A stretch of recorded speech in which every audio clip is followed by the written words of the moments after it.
Glória a Deus. Vamos lá, tempo da ministração da palavra. Eu tenho 2 textos para compartilhar. Hoje é a nossa segunda mensagem da série sobre avivamento. Semana passada nós falamos sobre crises que precedem ao avivamento. E hoje a segunda mensagem da série, nós falaremos sobre arrependimento, o primeiro nível para o avivamento. Abra sua Bíblia comigo no texto base da nossa série, está no livro de Abacuque, capítulo de número 3.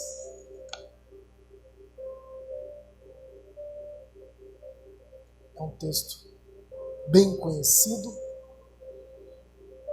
Livro de Abacuque, capítulo de número 3. Aleluia. Verso de número 2. Depois nós vamos para o livro de Jonas. Hoje nós estamos com a mensagem tudo em livro que o povo quase não lê. Livro de Abacuque, capítulo de número 3. Recomendação, quando você puder, leia. São 3 capítulos no livro de Abacuque. É rapidinho, numa sentada de meia hora você lê. E você vai entender o contexto histórico. Abacuque foi levantado por Deus para um tempo, não para profetizar com relação ao povo, mas para indagar a Deus com relação ao posicionamento do povo. Olha que interessante. São um dos únicos profetas que, ao invés de ser levantado para profetizar a uma nação, como foi Jeremias, Isaías, Jonas, como foi qualquer um dos outros profetas, ele foi levantado para indagar a Deus com relação ao posicionamento de uma nação. Olha que interessante. Livro de Abacuque, capítulo de número 3, verso de número 2, diz assim, vamos a partir do verso de número 1, diz assim: a oração do profeta Abacuque sob a forma de canto. Ouve, Senhor, ouvi, ó Senhor, a tua palavra e temi. Aviva, ó Senhor, a tua obra no meio dos anos. No meio dos anos a notifica. Na ira, lembra-te da misericórdia. Amém? Vamos comigo agora lá para o livro de Jonas. Só você antecipar algumas folhas.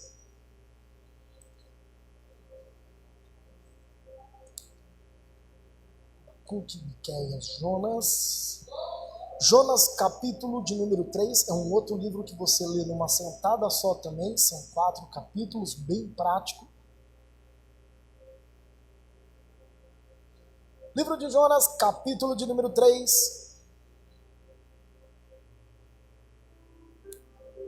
a partir do verso de número 3 até o verso de número 10. E levantou-se Jonas e foi a Nínive, segundo a palavra do Senhor. Era, pois, Nínive uma grande cidade de 3 dias de caminho. E começou Jonas a entrar pela cidade, caminho de um dia, e pregava e dizia: ainda 40 dias e Nínive será subvertida. E os homens de Nínive creram em Deus e proclamaram um jejum e vestiam-se de panos de saco, desde o maior até o menor. Porque esta palavra chegou ao rei de Nínive.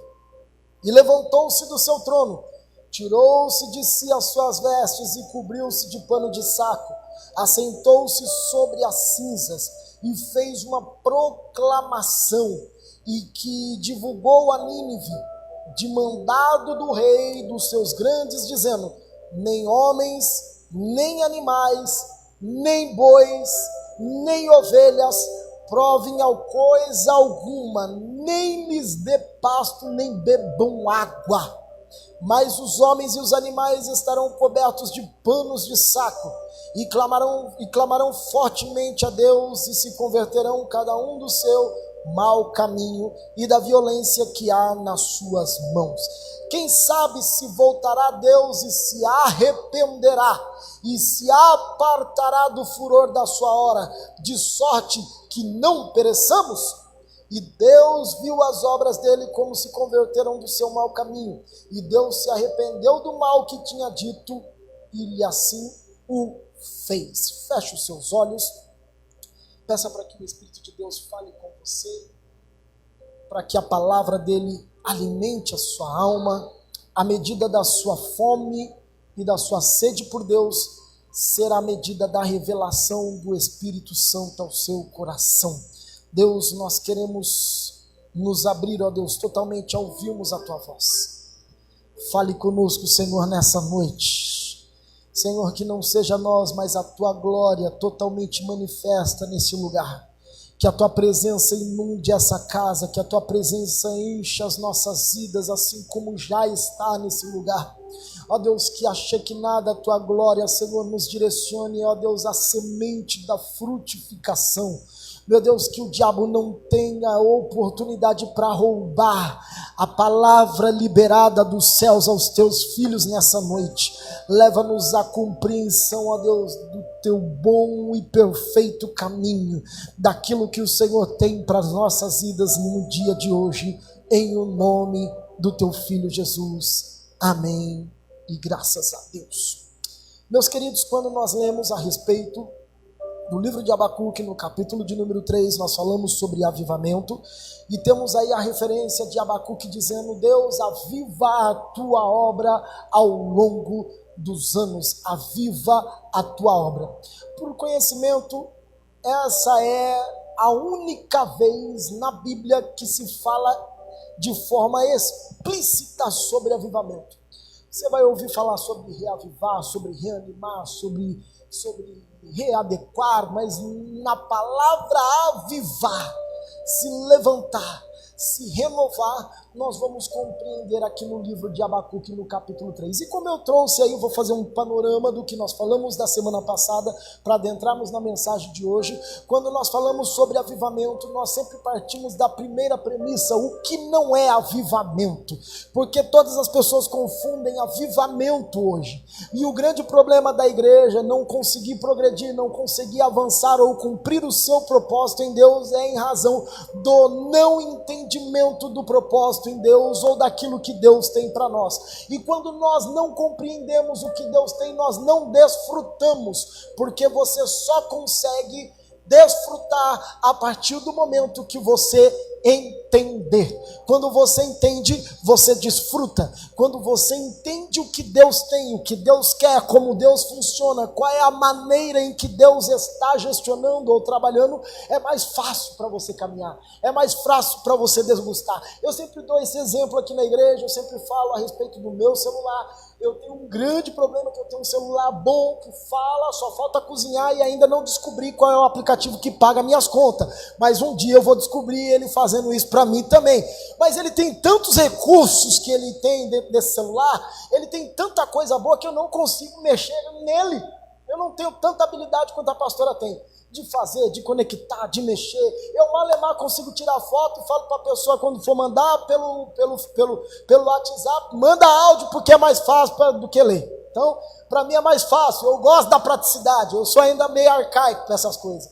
Então, em razão de eu não conhecer toda a eficiência que o celular pode me dar, tudo que ele tem para me oferecer, eu assim não consigo desfrutar na totalidade do que ele pode oferecer. A mesma coisa é a medida de que nós relacionamos com Deus.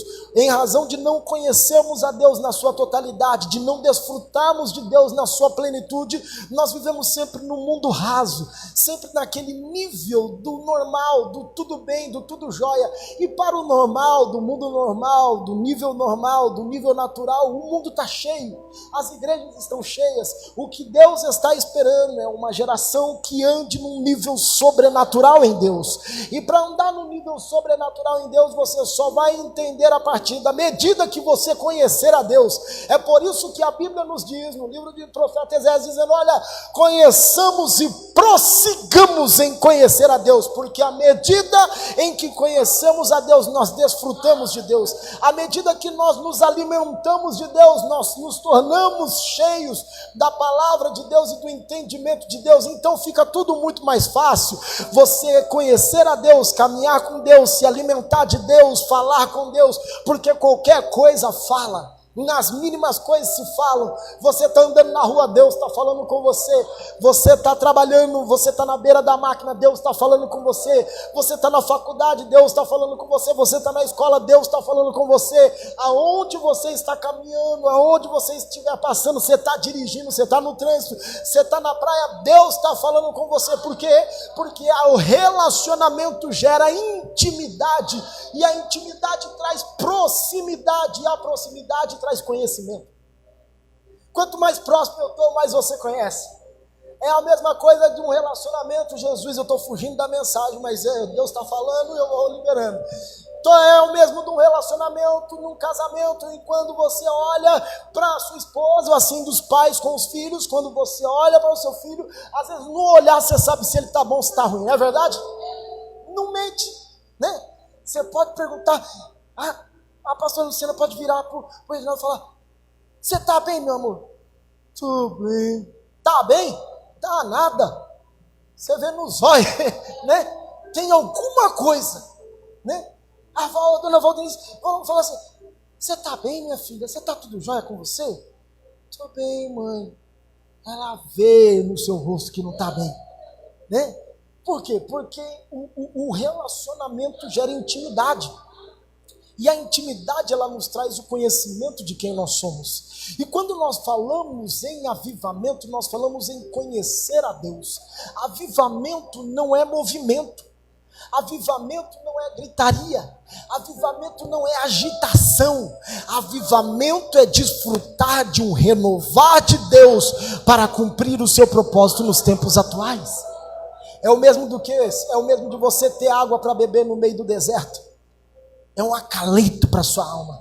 É por isso que quando você está zonzo, você está ruim, você está desesperado, você fala: Jesus, o que eu vou fazer? Você toma um copo de água, parece que alivia, não é? Não é gostoso demais? Você tomou um copo de água no calor, né? A gente está aqui nesse calor todo, no nome de Jesus, vai melhorar. Mas esse negócio aqui, você fica assim: Senhor, quando bate um vento, que alívio que dá, não é verdade? Por quê? Porque todas as vezes que nós temos esse alívio é a porção do avivamento de Deus para nós. Avivamento não acontece todos os tempos, avivamento não acontece todos os dias, avivamento não acontece na hora que a gente quer. Avivamento vem de Deus, na hora de Deus, no momento de Deus, para o tempo específico, para um propósito específico. Deus está nos levantando como igreja, não somente nessa cidade, mas para essa nação. Não é para encher esse lugar somente, não é para ser somente mais uma porta, mas é para se tornar uma referência de Deus para essa cidade. Uma igreja que não influencia a cidade não serve para ser igreja, não entendeu o propósito que é para ser a sua igreja, não entendeu aquilo pelo qual Deus chamou, porque Deus não chamou uma igreja somente para cantar um hino, 2 hinos, pula. Tem uns que tem as irmãs que dançam, que eu gosto, tem as irmãs que cantam, tem outros que cantam corinho. Às vezes a gente prega em umas igrejas que canta o corinho, canta as irmãs, canta o coral, canta as crianças, o papagaio, os cachorrinhos, e aí vem a palavra, o pastor prega, ele baba, ele soa, ele dá pirueta, e a igreja, depois termina o culto. Qual foi a mensagem? Não sei, só sei que foi um negócio de louco. Você já viu esse negócio? Que culto foi esse? Nosso culto foi fogo, né? E eu sempre falo isso daí, que crente tem uma linguagem perfeita, né? É crente, é fogo, é manto, é mistério. Ele consegue um vocabulário ad eterno para poder cuidar desses negócios, né? E a verdade é que todas as vezes em que nós não desfrutamos da verdade, do alimento, daquilo que Deus tem para nós continuaremos a igreja raquítica desse mundo. O grande problema é que as pessoas, elas buscam e procuram um Deus que faz aquilo que elas necessitam. Não um Deus para se relacionar, para poder apontar aquilo que elas precisam de mudar. É muito fácil se relacionar com Deus por aquilo que Deus pode te dar. Aí ela vem para o culto, ela quer um milagre. Ela vem para o culto porque ela quer uma cura. Ela vem para o culto porque ela quer o carro dela. Ela vem para o culto porque ela quer a casa dela. Ela vem para o culto porque ela quer isso, ela quer aquilo, mas ela não quer se relacionar com Deus. E o que gera transformação no homem é o relacionamento dele para com o Pai. E quando nós nos relacionamos com Deus, isso gera em nós a transformação que precisamos para sermos a diferença onde precisamos. Porque a diferença de Deus para a sua família, para a sua cidade, para a sua nação, para onde você estiver, não está no governo, não está na política, não está no vizinho, está em você. Você é a ferramenta de Deus para esse tempo. E para isso você precisa ser imbuído do avivamento, da chama de Deus, para você cumprir o propósito de Deus. Entretanto, quando nós lemos no livro de Jonas, no capítulo de número 4, depois, no capítulo de número 3, depois de ter dado esse pano de fundo, Nínive era uma das capitais da Síria. A Síria era uma cidade que era idólatra, uma cidade contrária ao propósito de Deus. Devido ao seu progresso, Nínive se tornou um símbolo de exaltação humana, mas Deus não troca a glória dele com ninguém.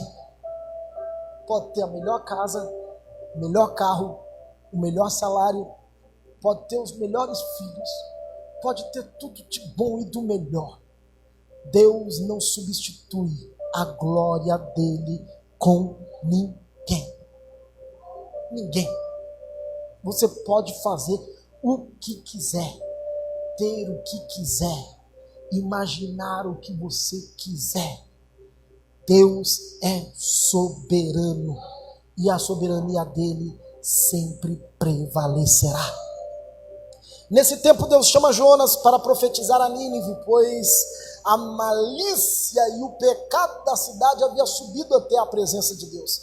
Assim como Deus mandou os 2 anjos para destruir Sodoma, Deus enviou Jonas para poder trazer uma palavra de juízo à cidade de Nínive.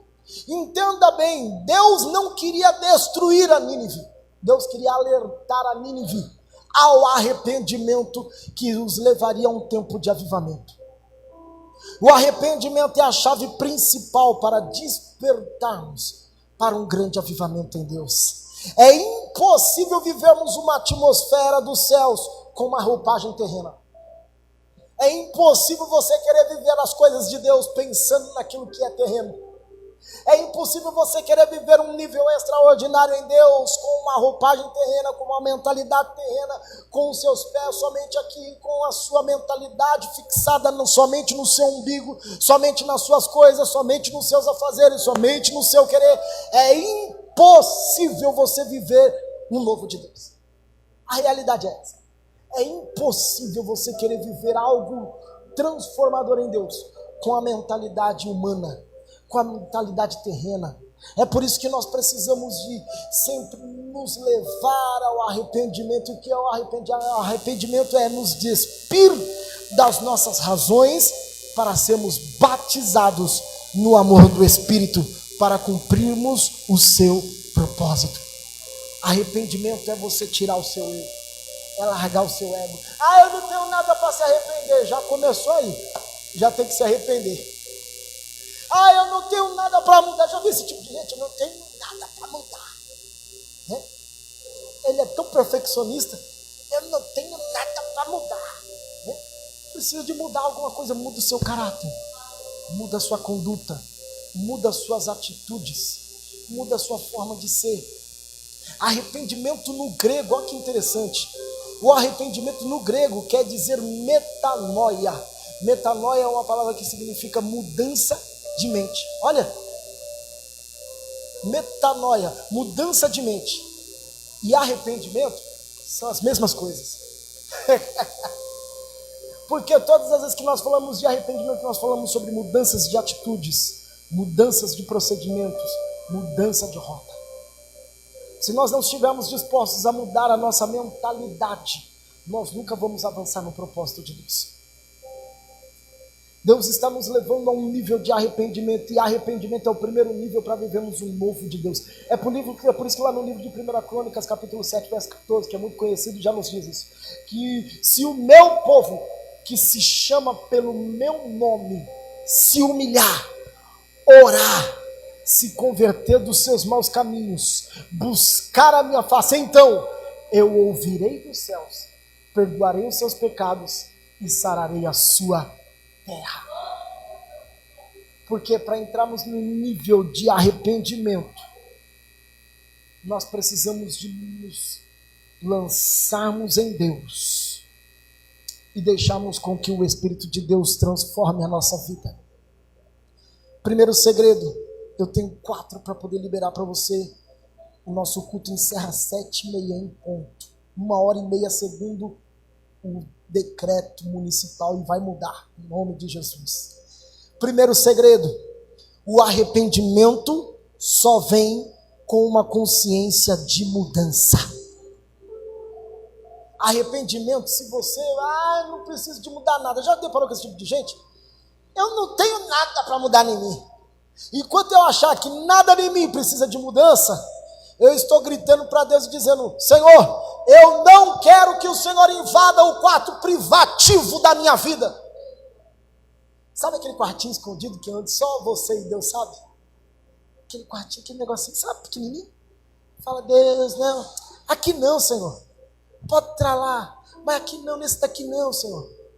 É nesse que Deus quer entrar.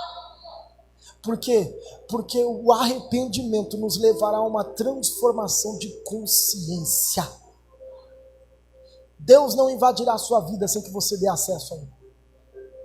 Deus respeita as suas decisões, mas as consequências e os resultados são responsabilidade sua, sabia? Deus aqui não toca, Deus não vai tocar. Deus não é intrometido. Livro de Apocalipse, capítulo 3, verso de número 20. Se não está falhando aqui o HD, ele fala assim: eis que estou à porta aí, bato. Aquele que abrir a porta do seu coração, então eu entrarei, cearei com ele e ele comigo. Deus não invade a casa de ninguém. É por isso que a medida do avivamento sempre veio com uma resposta de alguém que entendeu o que é arrependimento.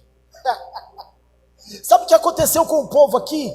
Os ninivitas, eles se levantaram em arrependimento. Chegou no coração do rei. O rei falou: Deus vai matar nós? Vai nada, vamos todo mundo se despir. Vai colocar roupa de saco, vai todo mundo jejuar, vamos todo mundo se voltar. Quem sabe Deus se arrependa? Quem sabe Deus não se volte contra nós? Ele teve consciência que alterou o destino. Ei, a Bíblia nos dá alerta: ele nunca vai invadir. Se ninguém falasse não vou, Deus não ia fazer. Deus, ele tem acesso à medida que nós lhe damos acesso. À medida que nós lhe damos acesso. Deuteronômio capítulo 28 fala a respeito disso. Quase 40 versículos somente sobre isso daí. Se atentamente ouvires a voz do Senhor teu Deus, que hoje te ordena, então, se obedeceres, comereis o melhor dessa terra, vivereis a bênção de Deus por onde entrares, por onde saíres. Bendito será o fruto da sua sementeira, bendito será o fruto do teu ventre. Ou seja, a bênção de Deus está condicionada a atendermos a voz dele e a compreendermos em obediência. Algumas coisas que nos levam, se nós não tivermos uma consciência de mudança. Primeiro, a paralisia espiritual nos fará caminharmos 365 dias do ano sem vermos, ouvirmos ou sentirmos a Deus. Sabia? Sabia que você pode viver 365 dias servindo a Deus, sem ouvir a Deus, sem entender quem é Deus, sem compreender os segredos de Deus, simplesmente por não querer ter mudança de arrependimento? É triste. E está cheio de gente assim na igreja de hoje. Cheio. 10 anos. Ele canta na igreja, ele prega. Sabia que você consegue pregar sem a presença de Deus? Faz um show pirotécnico, mas o relacionamento dele com Deus não é exposto, porque a vida dele do secreto não revela no presente do que ele é. Você consegue pregar sem Deus, cultuar sem Deus, se evangelizar sem a presença de Deus, viver sem Deus. Sabia que você consegue viver desse jeito? Você vai empurrando com a barriga. Só que chega uma hora que é igual um oxigênio, uma hora acaba. É como se você estivesse caminhando em direção ao precipício, uma hora você cai. Então a paralisia nos leva a sempre pararmos e compreendemos até onde nós vamos. Até quando nós caminharemos sem sentirmos a presença de Deus, sem compreendermos a presença de Deus? Já estamos no 17º dia do mês de janeiro. O que nós fizemos? Olha, já parou? O tempo está voando, não está? Daqui a pouquinho está dezembro, aí já está jingle bell, jingle bell.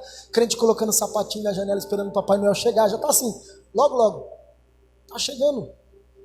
Por quê? Porque o tempo está acelerado. E nós, como filhos de Deus, o que nós temos feito? Quais têm sido os níveis que nós temos andado em Deus? Quais são as dimensões que nós temos pedido? Deus, abra os nossos olhos para que a gente possa ver aquilo que o Senhor tem para nós. Entenda que a mudança é o meio mais prático de você viver o novo de Deus.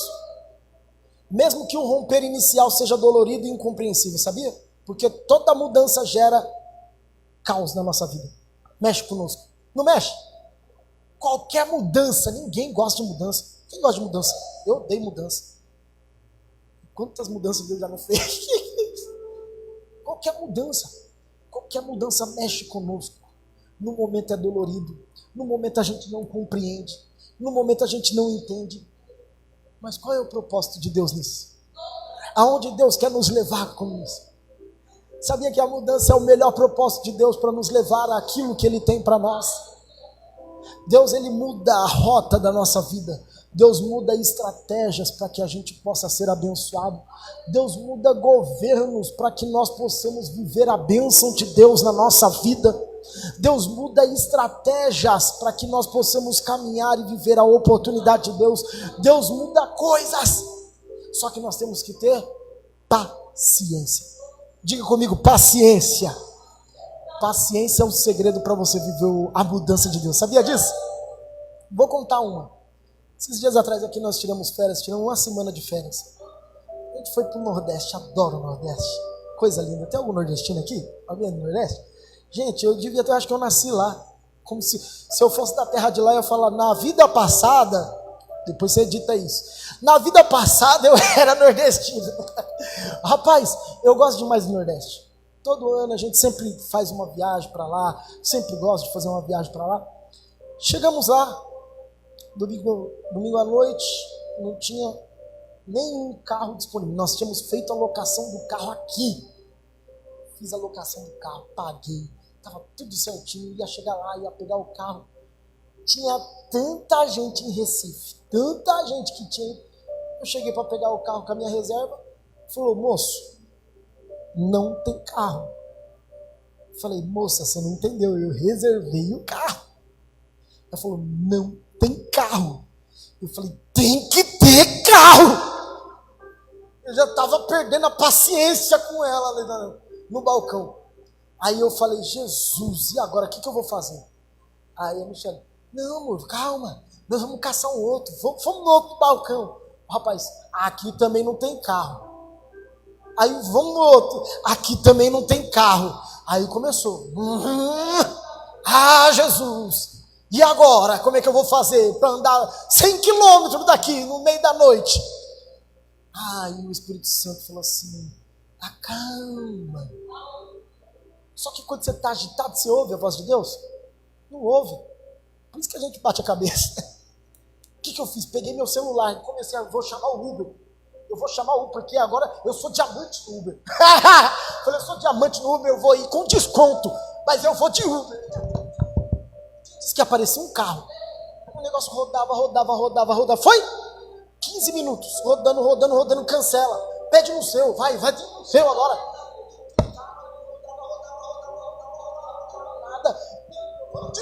De novo, Jesus, já estava dando 9h30, 10 horas, rodando. Mas alguém ouviu a voz de Deus. Igual a voz do menino no deserto. Assim, amor, faz o seguinte, vamos pegar a van, vamos até lá, a locadora, quem sabe não tem um carro lá pra gente? Já tô aqui, vai fazer o quê? Vamos lá. Parou a van bem na hora, 5 minutos depois, entramos com a van, com a notinha, eu falei nada. Coloquei a mala, chegou lá no balcão, boa noite, senhor, tudo bem? Boa noite, seja bem-vindo a Recife. a Recife, seja bem-vindo, fique à vontade. Eu falei, maravilha. Dei para ela aqui o papel. O senhor quer água? Quer café? Não, eu quero carro, moça. Vai logo com o negócio, vai. Ela foi lá, eu aqui do lado do balcão e ela aqui do meu lado. Ixi, daqui a pouquinho não vai dar em nada. Olhava, abriu o portão, entrou, tal, olhava. O carro do Senhor acabou de chegar. Nós vamos lavá-lo, vamos dar para o Senhor higienizado. O Senhor aguarda 5 minutinhos. Eu falo, aguardo até 20, minha senhora. Aí me veio com o Onix Plus 2020, zerado, automático, com ar-condicionado. Vê se não é Deus. E se eu tivesse deixado ir para lá de Uber? Ia conseguir a bênção? Ia nada. E depois para conseguir que não ia ter? Ia ficar no desespero. Por quê? Porque as mudanças de Deus geram em nós paciência. Por isso que o apóstolo Paulo fala que a paciência gera perseverança. E a perseverança nos leva à fé. Deus quer nos imbuir e nos encher de fé, para que nós possamos ter perseverança e paciência, para aguentarmos as mudanças que Deus tem para nós. Deus não te levará a mudanças para te trazer caos. Deus te levará a mudanças que te levarão a níveis maiores nele. Você vai crescer com as mudanças que Deus vai fazer na sua vida. Segundo segredo, arrependimento só se manifesta através de uma busca incessante por Deus. Esse é um tempo em que a igreja brasileira deve se voltar ao secreto. Esse é um tempo dos filhos se posicionarem como filhos e não mais como escravos ou mendigos. Esse é um tempo da igreja se submergir num relacionamento intenso e profundo com o Pai. Esse é um tempo da igreja assumir a sua posição de responsabilidade na cidade, no estado, na nação. A responsabilidade de cuidar dos órfãos, da viúva e dos necessitados não é do governo, não é do prefeito, não é do governador, não são dos vereadores, é da igreja de Cristo. Se nós como igreja do Senhor não nos posicionarmos, sabe o que vai acontecer? Os órfãos vão continuar sem paz. As viúvas vão continuar sem o apoio dos seus maridos. E quando a Bíblia nos ensina a respeito disso, ela nos dá a orientação que a igreja é a responsável pela sociedade. Você é o responsável de cuidar. Não são só os órfãos que estão dentro dos lugares precisando serem adotados. Não são somente as viúvas que perderam os seus maridos. São mulheres que estão desgarradas, precisando de uma oração. São homens que estão perdidos, precisando de intercessão. Que estão perdidos, defasados, sem estrutura familiar, sem estrutura de posicionamento de casa, sem estrutura de identidade de pais para com filhos, de filhos para com pais, sem entendimento de que os céus veio para trazer conserto para esse tempo. É por isso que o profeta Joel já profetizava que esse é um tempo de Deus converter o coração dos pais aos filhos e dos filhos aos pais. Esse é o ano da igreja entender o seu posicionamento no reino dos céus. Se posicionarmos em oração, nos posicionarmos diante das regiões celestiais e batalharmos não como pedintes, não como mendigos diante do altar que vem todos os dias pedindo uma bênção, não, mas darmos aquilo que temos, porque já somos abençoados em Deus. Você já tem o que você precisa de Deus, já está garantido na sua mão, já está liberado para você. O que você precisa é assumir a sua posição de filho. O filho, o apóstolo Paulo é muito interessante, ele fala a respeito disso. Ele fala que o filho, enquanto ele é menino, ele não tem como assumir a sua herança, porque ele ainda é menino. Enquanto menino, ele não consegue posicionar-se como herdeiro, mesmo sendo herdeiro de tudo. Ele tem a herança, ele tem o patrimônio, só que tem muito crente que está se posicionando assim, sabia? Como menino, tem herança, é herdeiro, é filho. Tudo que Deus tem, Deus já liberou para ele. Ei, tudo que Deus tem já é seu. Tudo que você precisa em Deus já está garantido para você. O que você precisa, como diz o nosso irmão Valdeci, ó, pega. É pegar. Deus já liberou para nós tudo o que nós precisamos. O que nós precisamos é de nos posicionarmos como filhos e não como pedintes ou mendigos. O problema é que nós nos colocamos como pedintes e mendigos enquanto nós temos a condição de filho. Deus, pelo amor do seu filho, me dê isso, Senhor. Ué, meu filho, já é teu. O problema é que a gente não toma posse. A gente não possui. Enquanto a gente não possui, a gente vive dessa maneira, mendigando aquilo que Deus já nos deu. Esse é o ano que Deus quer construir um relacionamento sério com você, amém? Esse é um tempo de arrependimento que vai nos levar a um nível de atalaias no Senhor, aleluia. Terceiro segredo, estou seguindo para o final e correndo. Terceiro segredo, todo arrependimento genuíno muda a sentença de Deus sobre nós. Todo arrependimento genuíno, ele muda a sentença de Deus sobre nós. Sabia disso? Ele muda a sentença de Deus. Quando falamos de arrependimento genuíno, falamos de arrependimento acompanhado de mudança, sinceridade, lealdade e submissão. É impossível você falar de arrependimento sem você falar sobre isso. Sobre sinceridade, lealdade e submissão. Fora disso, nós não podemos chamar isso de arrependimento, mas sim de remorso. Não confunda remorso com arrependimento. O remorso só gera o sentimento de culpa e nunca de transformação. Guarde isso. O remorso só gera o sentimento de culpa e não de transformação. Quer saber quando a pessoa está arrependida mesmo? Quando ela muda. Quando tem transformação. Se não tiver transformação, não é remorso. Não é arrependimento, é remorso. Ai, eu mudei, me perdoa. Ok, te perdoa. Suas ações vão revelar a transformação que você teve. Já passou com gente assim? Me perdoa, nunca mais vou fazer. Dá 5 minutos, tá fazendo de novo. Não é? Dá 10 minutos, gente, como eu já orientei gente nesse mundo. Meu Deus, nesse mundo de meu Deus, como já dizia um povo. Nós éramos pastores de uma igreja de 1000 membros. O que nós recebíamos de gente que vinha aconselhar. Não, pastor, eu vou mudar hoje, eu mudo. Você vai mudar, você não, eu mudo. Ok, vamos orar, abençoe. Na outra semana estava fazendo a mesma coisa. Era arrependimento? Não! Era remorso, porque o remorso gera medo. O remorso, ele gera em você, sabe, a culpinha de, eu preciso de me livrar. Eu vou no culto pro pastor, não falar assim, não me ver, não me ligar, não acontecer. Rapaz, não é comigo não, você tem que se arrepender para que Deus gere transformação e mude a sua vida. Para que você cresça, para que você não fique 2020, 19, 18, até 2050, dando a mesma desculpa. Já viu uma pessoa que dá a mesma desculpa? Ad eterna, a mesma desculpa. Às vezes a pessoa dá desculpa que ela já matou todo mundo. Já viu esse tipo de gente? Por que você não veio no culto? Minha tia morreu. Por que você não veio no culto? Então, meu pai morreu, pastor, dessa vez. A minha mãe, o papagaio papagaio da minha vizinha, pastor, ele morreu.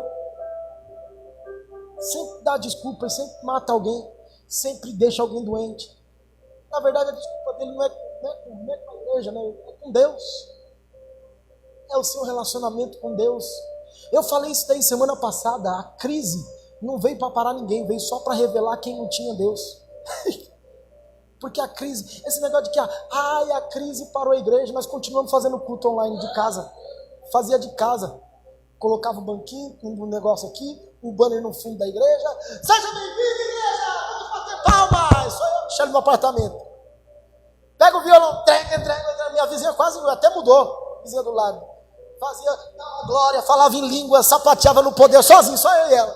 Porque a igreja somos nós. Você faz e é a igreja onde você estiver. Então, não é só um espaço físico que te faz ser igreja. A crise só veio para revelar quem não é. Não é verdade? Eu deixei de pagar minhas contas por causa da crise. Mentira, você já era mal pagador. A crise só revelou que você era mal pagador. Mão de vaca, muquirana, canguinha. Dá um sorrisal, atravessa o oceano e não consegue fazer nada. Só revelou quem você é. A crise não veio para parar, a crise veio para revelar. A mesma coisa o remorso. O remorso bloqueia você de ver um novo caminho em Deus. Porque o remorso te cega da graça do perdão de Deus. Judas viveu isso. Abre comigo no livro de Mateus, capítulo 27, verso 3. Eu vou ler aqui na versão da King James. Já estou seguindo para o final, gente. Desculpa aí.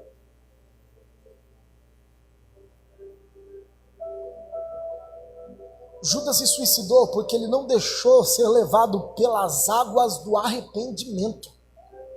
Mateus capítulo 27, a partir do verso de número 3, somente o verso de número 3 diz assim, eu vou ler na King James, e sucedeu que Judas, seu traidor, ao ver que Jesus havia sido condenado, sentiu terrível remorso e procurou devolver aos chefes dos sacerdotes e aos anciões 30 moedas de prata. Sabe por quê? A tristeza segundo Deus produz arrependimento. A tristeza segundo o homem, segundo o mundo, gera remorso. Foi o que aconteceu com Judas.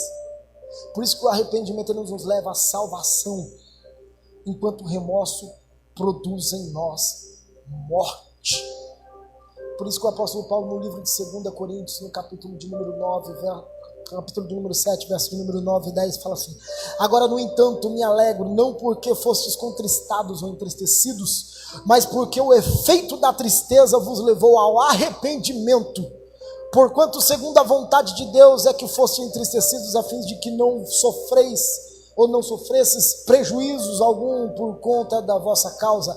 A tristeza conforme o Senhor não produz remorso, versículo 10, mas sim uma qualidade de arrependimento que conduz à salvação. Porém, a tristeza, segundo o mundo, traz morte. Está aí o X da questão. Por que Judas se suicidou? O remorso que ele tinha era uma tristeza segundo o mundo e leva ao suicídio. E tem muita gente morrendo por conta do remorso. E não é só a morte física, é a morte espiritual. Morte dos seus sonhos, morte de relacionamentos que foram quebrados em razão da arrogância e da ausência do arrependimento. Há uma chuva de avivamento de Deus que inundará os nossos corações a partir da nossa rendição a Deus em arrependimento. A partir do momento que nós tivermos consciência de que precisamos de Deus, de que carecemos da misericórdia dos céus, de que necessitamos do favor de Deus. Quarto e último segredo, e aqui eu finalizo. Quarto segredo, o arrependimento nos leva a termos compaixão por almas e atrai todas elas à salvação. Arrependimento atrai vidas. Salmos de número 51, verso 17, fala a respeito disso. Que o coração quebrantado e contrito Deus não desprezará. Deus não desprezará. Sabe por quê? Porque o arrependimento gera transformação. Arrependimento gera compaixão por almas. É impossível trabalhar para o reino de Deus sem amar almas. Você falar que ama a Deus e não ama vidas, você não ama a Deus. 1 João 4, 7, 8. Amados, vamos amar uns aos outros. Aprendi quando eu tinha 5 anos de idade na escola dominical. Amar uns aos outros, porque o amor vem de Deus, e todo que ama é nascido de Deus e conhece a Deus. Quem não ama, não conhece a Deus, pois Deus é amor. Deus é amor. Amados, vamos amar uns aos outros. 1 João 4, 7 e 8. Quer decorar o versículo? Faz musiquinha, é gostoso. Aprende demais com as crianças. Aprende a ler os livros da Bíblia. Tudo na musiquinha, bom demais. 1 João 4, 7 e 8. Se você diz que ama a Deus e não ama o seu irmão, você não ama a Deus, é mentiroso. Porque como você pode dizer que ama a Deus a quem você não vê e não ama o seu irmão a quem você vê? O arrependimento gera compaixão. A compaixão de amarmos aos outros. Porque o arrependimento atrai pessoas para a salvação. O povo de Nínive, quando se arrependeu em Deus, Deus se voltou para o povo e falou: Jonas, o povo se converteu, o povo teve mudança, o povo se arrependeu. Não vou destruir mais Nínive, pode ficar tranquilo. A partir de hoje estou trazendo sobre Nínive uma nova vestimenta, um novo tempo. Sabe o que aconteceu com Jonas? Depois você lê a história. Jonas ficou revoltado com Deus, porque Deus não destruiu a Nínive. Ai, que safado! Dá vontade de bater num caba desse? Deus torcendo para o povo ser transformado, ele querendo que Deus matasse o povo. Aí o que Deus fez? Construiu uma boboreira no meio do sol escaldante. Ele foi dormir debaixo da boboreira, descansou, estava estressado, agoniado. Aí ele deitou debaixo da boboreira. Deus mandou um verme. A Bíblia diz que a boboreira nasceu de um dia para o outro. Depois você lê, capítulo de número 4. Deus mandou um verme. Comeu a boboreira, matou ela. Aí ele se voltou contra Deus. Por que o Senhor fez isso e matou a boboreira, pobrezinha? Deus falou: ô Jonas, peraí, cá pra nós. Ó rapaz, vamos bater um trelo aqui. Cara, tu queria matar 120 mil homens de uma cidade, porque não tinha compaixão. Você está tendo compaixão de uma árvore que nem foi você que plantou. Tonho. Foi uma martelada na cabeça. E ficou emburrado. Encerra-se o livro de Jonas com essa indagação. Eu queria ter a continuação. Chegando no céu, eu vou bater um trelo com Jonas para saber o que foi que ele fez depois. Que depois de ter tomado uma carcada dessa direto de Deus, o que ele fez depois disso? Encerra-se com essa indagação. Sabe o que aconteceu? Jonas ouviu a voz de Deus, atendeu ao comando dos céus, anunciou o juízo e o arrependimento ao povo, mas o cansaço e o estresse o tirou a sensibilidade de conhecer o que Deus queria fazer.